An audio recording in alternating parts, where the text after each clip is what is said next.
दोस्तों, अगर आपने भी कोई बैकडेटेड डिग्री ले रखी है और उस डिग्री को अगर आपने वेरीफाई नहीं कराया है और अगर आप उस डिग्री का कहीं यूज करने वाले हैं या फिर अगर आपने सोच लिया है कि इसको गवर्नमेंट जॉब में या फिर गवर्नमेंट के किसी सेक्टर में इसका इस्तेमाल करूंगा, तो आप ये कार्य जरूर कर लें जिससे आप उस डिग्री को लेकर या फिर अगर भविष्य में बात करें कि कोई उस डिग्री के लेकर आपके ऊपर कोई परेशानी ना आए। तो आज इस वीडियो में बात करेंगे कि किस तरीके से डिग्री को वेरीफाई कराया जाए जिससे हमारे भविष्य में या फिर हमारे कैरियर में कोई भी व्यवधान पैदा ना हो। तो नमस्कार दोस्तों, आपका स्वागत है आपके अपने YouTube channel education for Bharat में और मैं हूं आपका दोस्त बीके तिवारी। दोस्तों, अगर बात करें बैकडेटेड डिग्री की तो हम बहुत सारे वीडियो आप लोगों के लिए बनाए, आप लोगों को बताया कि बैकडेटेड डिग्री वास्तविकता में फ्रॉड होती है, फेक होती है। लेकिन अगर बात करें कि जिन लोगों ने बैकडेटेड डिग्रियां ले रखी है या फिर जिन्होंने ले ली है,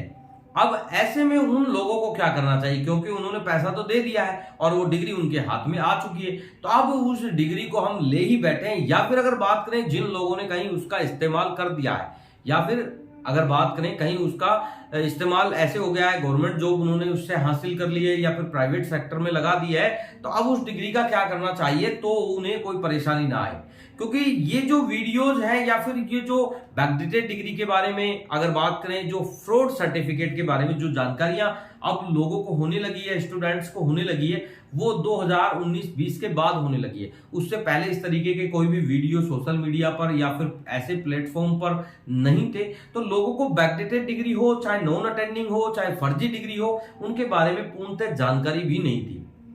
बहुत सारे ऐसे लोग हैं या फिर ऐसे स्टूडेंट्स हैं जिन लोगों को बोर्ड्स, गवर्नमेंट बोर्ड्स या फिर प्राइवेट बोर्ड्स के नाम से उन लोगों को डिग्रियां या फिर कोई मार्कशीटें हैं उनको दे दी है। उन लोगों ने उन मार्कशीट के बेस पर आगे पोस्ट ग्रेजुएशन तक के कोर्सेज कर लिए हैं और अब उन्हें जानकारी हुई कि हमने यार जो मार्क कार्ड लिया था या फिर जो सर्टिफिकेट लिया था, तो वो जो तरीका था वो हमारा इस वीडियो के माध्यम से हमने जो आप लोगों को बताया, उनको जब देख के उनकी समझ में आया कि गलत था, तो क्यों ना अब इसे समय रहते ही वेरीफाई करा लें। हो सकता है कि हमारे साथ भी या फिर हमारा जो सर्टिफिकेट है कहीं फर्जी ना हो। तो जब ये चीजें जिन स्टूडेंट्स के दिमाग में आती है वो उन्हें वेरीफाई कराता है, तब उन्हें जाकर मामला पता लगता है कि सब कुछ ही फर्जी है। हमने ऐसे बहुत सारे स्टूडेंट्स जो बोर्ड की अगर बात करें, बोर्ड सर्टिफिकेट्स की या फिर डिग्रियों की बात करें, उनको वेरीफाई कराया, उन्हें जानकारी हुई कि ये सब कुछ फ्रॉड चल रहा है। और जिन लोगों ने मार्कशीट अगर बात करें 10th के मार्क कार्ड या फिर 12th के मार्क कार्ड के बाद उन्होंने कई साल उन्होंने एजुकेशन की है, उनके पास आज पोस्ट ग्रेजुएशन के अलावा बहुत सारी डिग्रियां हैं, उन लोगों को अब ये जानकारी हुई कि उनका 10th या 12th का सर्टिफिकेट है वो फेक है। तो उन लोगों के सामने एक बहुत बड़ी समस्या आ गई कि अब क्या करें, क्योंकि उस 10th सर्टिफिकेट के बाद उन्होंने 10 साल स्टडी की है। तो वो अगर 10th का सर्टिफिकेट अगर फेक होता है तो यानी कि उसके 10 साल का जो आगे का जो कैरियर है, आगे की जो स्टडी है, वो भी बिल्कुल डाउन, यानी कि 9th पास हो जाएगा। तो दोस्तों, ये सारी समस्याएं स्टूडेंट्स के सामने आ रही है। तो अब ऐसे में क्या किया जाए या फिर किस तरीके से किया जाए कि हम आगे अपना बचाव कर सकें। अगर सर्टिफिकेट अगर हमारा फर्जी भी हो जाए, लेकिन कम से कम हमारे कैरियर पर या फिर हमारे जीवन में ऐसी कोई समस्या ना आए, ऐसे कोई केस या फिर कोर्ट केस चक्कर में ना पड़े हम, जिससे हमारे जो कैरियर है या फिर जो हमारा एक वेरिफिकेशन है, कैरेक्टर सर्टिफिकेट है, उस पर ऐसे सवालिया निशान ना उठे। उसके लिए आज हम बात करने वाले थे कि अगर आप इस तरीके की डिग्रियां लेकर बैठे हैं या फिर अगर आपने कहीं यूज कर रखा है, तो आपको उस डिग्री के रिगार्डिंग आपको यूनिवर्सिटी से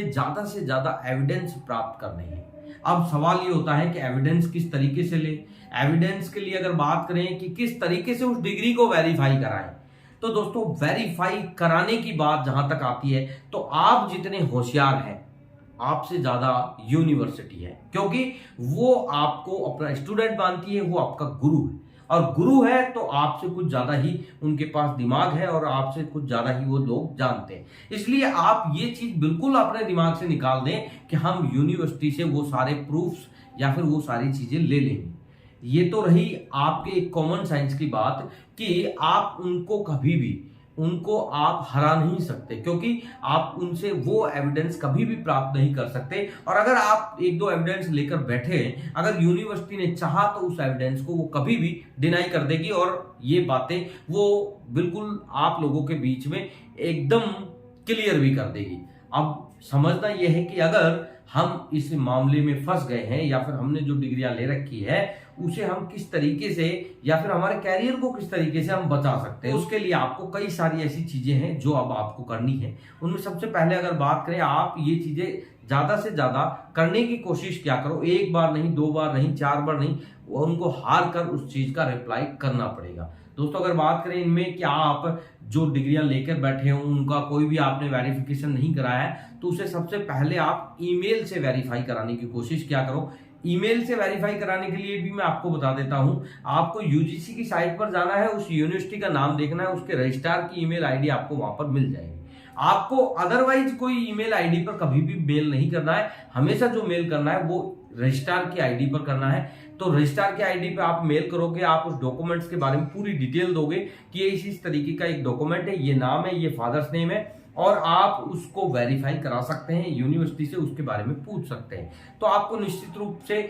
आपको जवाब मिलने के चांसेस रहते हैं, ईमेल से यूनिवर्सिटियां वेरीफाई कर देती है। अब अगर बात करें दूसरा ऑप्शन हमारे पास क्या हो सकता है, तो उसके लिए आप थर्ड पार्टी का यूज कर सकते हैं। अब बेसिकली जब थर्ड पार्टी का जब नाम लिया जाता है तो आपको ऐसा लगता है कि हमें किसी कंपनी से बात करनी पड़ेगी। आपको किसी भी कंपनी के पास जाने की जरूरत नहीं है, आपको थर्ड पार्टी के एवज में कोई भी पैसा खर्च करने की जरूरत नहीं है। आपको क्या करना है कि आपके कोई रिलेटिव या फिर आपके रिश्तेदारों में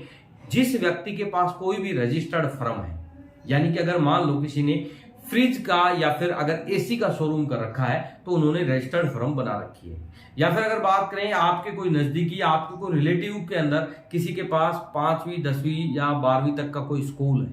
या फिर अगर बात करें किसी के पास और ऐसी कोई कंसल्टेंसी कंपनी हो, या फिर आपके पास कोई लीगल एडवाइजर यानी कि एडवोकेट्स लोग हों, उनके पास आपको जाना है, जो आपके रिलेटिव हैं, जो आपके परिचित हैं, उनके पास जाकर आपको क्या करना है कि आपको उनको लेटर पैड जो उनका बना हुआ है, यानी कि मान लो कोई फर्म है और उस फर्म का जो लेटर पैड है वहां पर आपको लिखना है कि सेवा में यूनिवर्सिटी का नाम, यूनिवर्सिटी का एड्रेस, और उसमें सब्जेक्ट में डालना है कि आप इस डॉक्यूमेंट को वेरीफाई करें, क्योंकि उक्त व्यक्ति का चयन हमारे यहां पर इस पद के लिए किया गया है। तो इसलिए आपके जो द्वारा जो डॉक्यूमेंट इस स्टूडेंट को दिए गए हैं उन डॉक्यूमेंट को आप वेरीफाई करें, यानी कि आपको उस लेटर पैड में एक जो एप्लीकेशन आप लिख रहे हैं उस एप्लीकेशन लिखना है कि हमारे यहाँ पर एक वैकेंसी थी, उस वैकेंसी में इस तरीके की एक जॉब थी, यानी कि कोई भी जॉब आप बना सकते हैं, उस जॉब में हमें ग्रेजुएशन लेवल के एक स्टूडेंट की रिक्वायरमेंट थी, और ऐसे में आपका जो ये स्टूडेंट है यानी कि आपकी यूनिवर्सिटी से पास आउट है, इसको हमने यहाँ पर चयनित किया है, इसका चयन हुआ है। तो ऐसे में जो इसके डॉक्यूमेंट्स पेश किए गए हैं हमारे पास, उनमें ये एक मार्क कार्ड है या फिर एक सर्टिफिकेट इन्होंने पेश किया है जो आपकी यूनिवर्सिटी का है, एनरोलमेंट नंबर ये है, और इसके आईडी नंबर है या फिर इसका जो नाम है, इसका सीरियल नंबर है। तो आप ये बताएं कि ये डॉक्यूमेंट ऑथेंटिक है या नहीं। इसके लिए जब आप यूनिवर्सिटी को लेटर पैड पर कोई भी एक पत्राचार के जरिए कोई लेटर भेजोगे तो वहां पर यूनिवर्सिटी ज्यादा से ज्यादा आपको ये कहेगी कि हमारा जो एक थर्ड पार्टी वेरिफिकेशन का जो चार्जेस है वो आप जमा करा दीजिए। तो जो थर्ड पार्टी का जो वेरिफिकेशन का जो चार्जेस जमा कराएगी तो वो रिलेटेड जो संस्था है या फिर जो जहां से आपने वो लगाया है वो जमा कराएंगे। तो बेसिकली उनसे आपको क्या करना है कि वो जो पेमेंट है वो आप नगद तो देंगे नहीं, क्योंकि पत्राचार के माध्यम से हो रहा है सारा, तो वो उनको जरिए बैंक ड्राफ्ट या डिमांड ड्राफ्ट या फिर बैंक अकाउंट के जरिए करेंगे। तो वो बैंक अकाउंट या फिर डिमांड ड्राफ्ट की जो स्लिप है वो आपके पास सुरक्षित तरीके से आपको रखनी है, एक ऑथेंटिक आपके पास प्रूफ हो जाएगा, और उस संस्था को जो वेरिफिकेशन लौट के आता है वो वेरिफिकेशन भी आपके लिए एक बेहतर ऑप्शन हो सकता है। क्योंकि जब कभी यूनिवर्सिटी या फिर कहीं आपके डॉक्यूमेंट्स पर कोई प्रॉब्लम आएगी तो आप ये सारी चीजें बता दोगे कि भाई हमने यहाँ पर डॉक्यूमेंट को यूज किया था, यहाँ पर उनको वेरीफाई किया था, हमने ईमेल से भी वेरिफिकेशन कराया था, और बहुत सारे और भी ऑप्शन है जो आज इस वीडियो में और भी आगे डिस्कस करेंगे, तो वो आपके लिए एक एविडेंस हो जाएंगे। अब अगर बात करें इसके अलावा और भी कई ऑप्शन है, जैसे अगर बात करें कि अगर आप कोई डॉक्यूमेंट किसी यूनिवर्सिटी से लेके बैठे हैं, आपको वेरीफाई नहीं कर रही है, तो आपको यूनिवर्सिटी से पत्राचार के माध्यम से आपको उनके अकाउंट में पैसा जमा कराना है, उनको आपको डिमांड ड्राफ्ट या डीडी के जरिए ही पेमेंट करना है। आपको वहां पर जैसे आपका जो डॉक्यूमेंट्स है यानी कि आपका ग्रेजुएशन है, आपको एक लेटर लिखना है यूनिवर्सिटी में। आपको ये लिखना है कि सर मेरा जो फाइनल ईयर का जो मार्क कार्ड है यानी कि जो तीसरी साल का जो मार्क कार्ड है वो 7 से कहीं गिर गया या 7 से कहीं फट गया, तो ऐसे में अभी उस मार्क कार्ड की मुझे रिक्वायरमेंट है, आप वो मार्क कार्ड मुझे दोबारा से या फिर डुप्लीकेट बना के दे दीजिए। तो ऐसे में वो आपसे उसका एक पेमेंट लेंगे, जो भी उनकी फीस है वो फीस आप पोस्टल ऑर्डर के जरिए या फिर अगर आप बैंक ड्राफ्ट के या डिमांड ड्राफ्ट के जरिए दे सकते हैं, और इस तरीके से बाई पत्राचार के आप वो डॉक्यूमेंट मंगा सकते हैं। ये आपके पास एक तीसरा ऑप्शन है। इसके अलावा और भी बहुत सारे ऑप्शन है वैसे तो, लेकिन बहुत सारे जो इंपॉर्टेंट जो तथ्य हैं वो हम आपके बीच में बता रहे हैं। ये सारी चीजें आप करा के बैठ जाएं, क्योंकि भाई साहब अब जो समय है वो इतना एडवांस आ गया है। आजकल आपने देखा होगा बहुत सारे ऐसे विश्वविद्यालयों पर आजकल कार्रवाई हो रही है। हाल ही में मध्य प्रदेश के जो काफी नामचीन विश्वविद्यालय उन पर भी कार्रवाई चल रही है। तो ऐसे में आप अपने डॉक्यूमेंट्स को जरूर इस तरीके से सत्यापित करके रखें। अगर आपका यूनिवर्सिटी जवाब नहीं दे रही है, सत्यापन नहीं कर रही है, लेकिन आपके द्वारा जो प्रक्रियाएं की गई है उस डॉक्यूमेंट को वेरीफाई कराने के लिए वो आप जरूर करके रखें, क्योंकि हो सकता है 5 साल बाद आपका जो कंसल्टेंट है जिसने आपको डिग्री दिलाई थी वो आपको ना मिले, उसने वहां से रेजिडेंस था जो वो छोड़ दिया हो सकता है उसने ये काम करना बंद कर दिया हो। तो ऐसे में आप किसके पास जाओगे और कौन आपका वहां पर धनी और धोरी होगा, यानी कि आपका उस डॉक्यूमेंट को जब आप फंस जाओगे तो उस टाइम कौन आपके उस डॉक्यूमेंट को वेरीफाई कराने की बात करेगा। तो आपको ये सारी चीजें आपको करनी है। और इसके अलावा अगर बात करें कि अगर आप लगा सकते हैं तो आरटीआई लगा सकते हैं। आरटीआई के रिलेटेड भी हमने एक वीडियो बना रखा है, आपको कहीं गुमराह होने की जरूरत नहीं है। आप उस वीडियो को देखिए, उसमें मैंने जो सारी चीजें बताई है उनको आप फॉलो कर लीजिए, आपकी आरटीआई लग जाएगी। तो आप बेसिकली बहुत ही आसानी से या फिर बहुत आसान तरीके से अपने डॉक्यूमेंट को वेरीफाई कराने के लिए वो सारी प्रक्रियाएं आप फॉलो कर सकते हैं। अब करना आपके हाथ में है। तो दोस्तों अगर आप भी इस तरीके का कोई डॉक्यूमेंट्स लेकर बैठे तो मेरे हिसाब से आपको उस डॉक्यूमेंट को वेरीफाई जरूर कराने की कोशिश करनी चाहिए, क्योंकि हमारे सामने ऐसे हजारों स्टूडेंट्स के कॉल आते हैं जो किसी न किसी समस्या से फंसे हुए हैं। हम उन स्टूडेंट्स का नाम हमेशा आप लोगों के बीच में शेयर करने से बचते हैं। इसका मतलब ये नहीं है कि हम लोगों के पास या फिर हमारी नॉलेज में ऐसे लोग नहीं है, लेकिन हम चाहते हैं कि स्टूडेंटों का कहीं भी अहित ना हो, इसलिए हम वो सारी चीजें गोपनीयता के साथ रखते हैं। तो दोस्तों आप इस तरीके से वेरीफाई करा सकते हैं। फिर भी अगर आपको कोई परेशानी आ रही है, आपको कुछ समझ में नहीं आ रहा है, इस वीडियो के कमेंट सेक्शन में कमेंट कर सकते हैं या फिर आप हमारे दिए हुए नंबर पर कॉल करके भी हमसे बात कर सकते हैं। इसके अलावा भी और बहुत सारे तरीके हैं हमसे आपका कांटेक्ट बनाए रखने के लिए। आप हमें फेसबुक पेज पर या फिर इंस्टाग्राम आईडी पर भी आप हमें फॉलो कर सकते हैं, जिसका लिंक है आपको डिस्क्रिप्शन में मिल जाएगा। वहां पर आप जो भी आपकी क्वेरी है, जिसके रिलेटेड आप कोई भी क्वेश्चन करना चाहते हैं, आप हमसे वहां पर कर सकते हैं। तो दोस्तों आज का ये वीडियो है आपको मेरे ख्याल से काफी पसंद आया होगा। अगर आपको ये वीडियो पसंद आ रहा है तो आप इसको ज्यादा से ज्यादा लाइक शेयर करें, ज्यादा से ज्यादा सब्सक्राइब करने की कोशिश करें, क्योंकि सब्सक्राइब करने की जो दर है वो बहुत कम है। लगभग 80% लोग हैं जो सब्सक्राइब नहीं कर पाते हैं। तो ऐसे लोगों से मेरा हमेशा निवेदन रहता है कि आपको वो सारी ऑथेंटिक जानकारी इस चैनल के माध्यम से आपको मिलती है, तो इसलिए आप लोगों का भी एक दायित्व बनता है कि आप ज्यादा से ज्यादा सब्सक्राइब करके इस चैनल को और आगे से आगे बढ़ाने का प्रयास करें। धन्यवाद दोस्तों, मिलते हैं नेक्स्ट वीडियो में। जय हिंद, जय भारत।